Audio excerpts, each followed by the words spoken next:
Cancer Society released its 2025 cancer report. The study found that cancer mortality continues to drop in the United States, despite cancer rates in women increasing. Joining us now with more on the findings is Dr. Arif Kamal, Chief Patient Officer at the American Cancer Society. Doc, welcome. Thank you for being with us.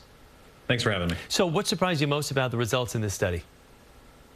Well, I think, we have been focused for decades on helping reduce cancer mortality by focusing on reducing tobacco use and, really pushing the benefits of cancer screening and HPV vaccination. And importantly, what we're seeing is that those pieces of hard work are starting to pay off. Cancer mortality is reduced by 34% over the last 3 decades. But at the same time, we're starting to see some cancers tick up, particularly in women and particularly folks who are younger than the age of 50. So, yes, I want to ask you about that. Study finds that women under 50 now have an 82% higher chance than men to get cancer. Why are we seeing this discrepancy with gender? Yeah, it's one of the most remarkable changes we've seen epidemiologically in cancer. It wasn't that long ago that men were up to 60% more likely to be diagnosed. That's almost completely flipped, particularly in women under the age of 65.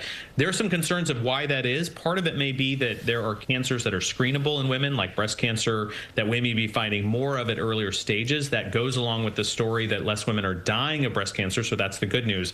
But there's also some concern that maybe some lifestyle factors or environmental factors may be contributing to this. We know there are 13 different cancers associated with being overweight or obese, and we know that women are a bit more sensitive than men to factors like that. We've also seen more recently from the Surgeon General some cautions about alcohol and, as you mentioned earlier, things like food diet. So we have to think about what we're taking into our bodies and how that may be closing that gap between men and women. You think overall that does play such a huge role? Cancer doesn't just show up one day. It's something that has been building for quite some time. And I'm looking at some of the cancer rates for young kids, 14 and under. Living a healthier lifestyle, eating better, child obesity rates being down a little. I mean, I think tell me if I'm wrong here, but it all kind of leads into these numbers declining as we're seeing. Certainly, from a mortality perspective, I think our concern now is that we're seeing more 30 and 40-year-olds being diagnosed with cancer, and we have to start to ask ourselves why. It's very clear that what we've done so far in terms of screening in populations older than the age of 40 is working, but there are important lifestyle changes that we need to be teaching teenagers and kids to take through their adult time that will be important to continue to make progress in the fight against cancer. Let me ask you this. The types of cancers that are still of most concern to you for both men and women would be?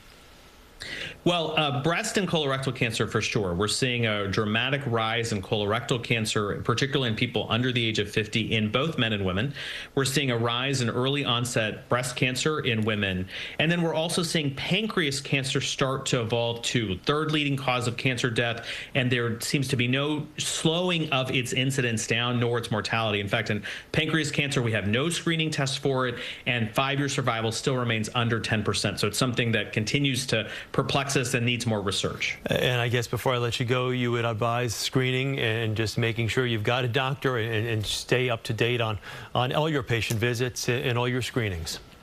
Absolutely. If you're under the age of 25, you're eligible for an HPV vaccination. That's the first ever vaccine to reduce the risk of cancer. What we've seen is cervical cancer mortality is down by 2/3 because the vaccine works. If you're between the ages of 25 and 40, get a pap smear if you're a woman. Otherwise, know what your body looks and feels like. And if you're over the age of 40, there is some cancer screening test that's recommended for you. So talk to your doctor about what that is. Excellent. Dr. Arif Kamal, we appreciate it. Chief Patient Officer at the American Cancer Society. Great to talk with you.